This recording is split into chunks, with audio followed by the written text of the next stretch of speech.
All right, let's get right into it. Today, we're peeling back the layers on one of the most important companies on the planet by diving into its 2025 annual report. We're going to deconstruct their official blueprint to see not just what they've done, but how they plan to build the future.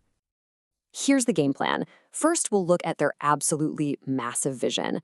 Then, we'll meet the people, the actual minds behind the machine. After that, we'll check out the rule book they play by. And finally, it's reality check time. We'll stack up the risks against their jaw-dropping results. Okay, first up, Section 1, NVIDIA's grand vision. And I gotta tell you, this is way beyond just making faster graphics cards. They're talking about building a whole new future for industry itself. I mean, the report kicks off with this line. Think about that for a second. A new industry, perhaps the largest of all.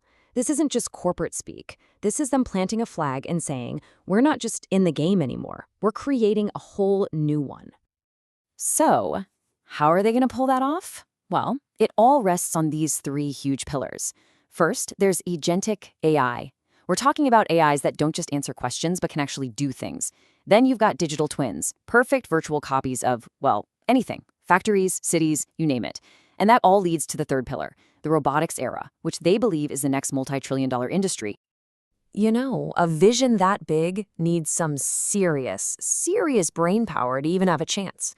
So who is steering this ship? Let's take a look at the minds behind the machine. And right away, you see this is not your typical corporate board. You've got people like John DeBerry, a literal Genius Grant recipient from MacArthur. His work is in biology and fluid dynamics. So you have to ask, why is he on NVIDIA's board? Because they're thinking about the fundamental laws of physics, not just the next chip. And then, get this, Ellen Ochoa, a veteran astronaut and former director of NASA's Johnson Space Center. That tells you everything you need to know about their focus on execution. When you're building the infrastructure for the entire planet, you want someone who knows what mission critical actually means.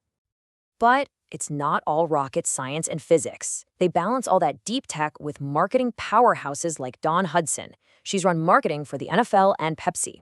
This shows they know it's one thing to invent the future, but it's another thing entirely to convince the rest of us to come along for the ride.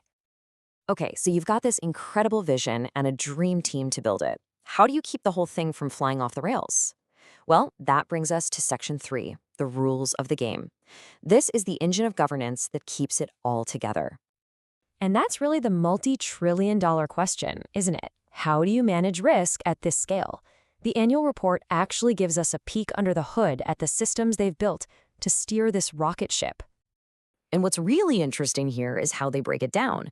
They have specialized committees. You've got the audit committee focused on the money and cybersecurity, the compensation committee making sure the top talent stays motivated, and then the NCGC handles the big picture stuff, like global trade rules. It's a system of checks and balances built for warp speed.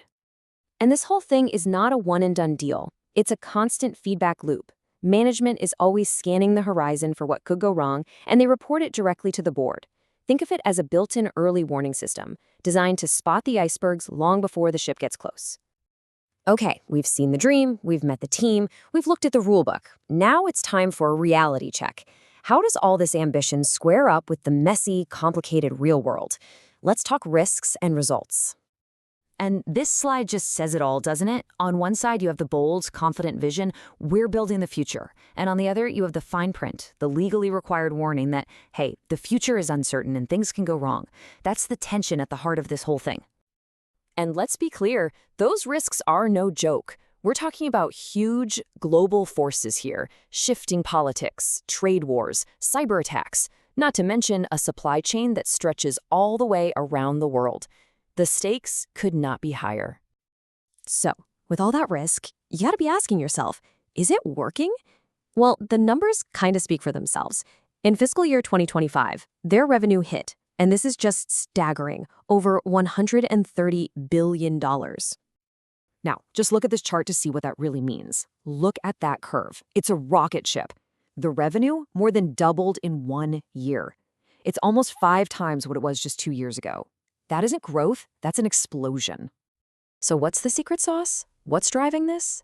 This quote from the report is the key. They figured out they're not just selling chips anymore, they're selling the whole computer. And the new computer is the entire data center. That fundamental shift is what's lighting the fuse on these results.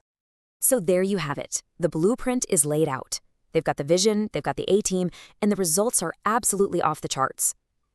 But, as they admit themselves, the path forward is loaded with risk. And that leaves us with the one big question. Can they really pull it off? Can they build that multi-trillion-dollar future they see so clearly? And that's the thought we'll leave you with.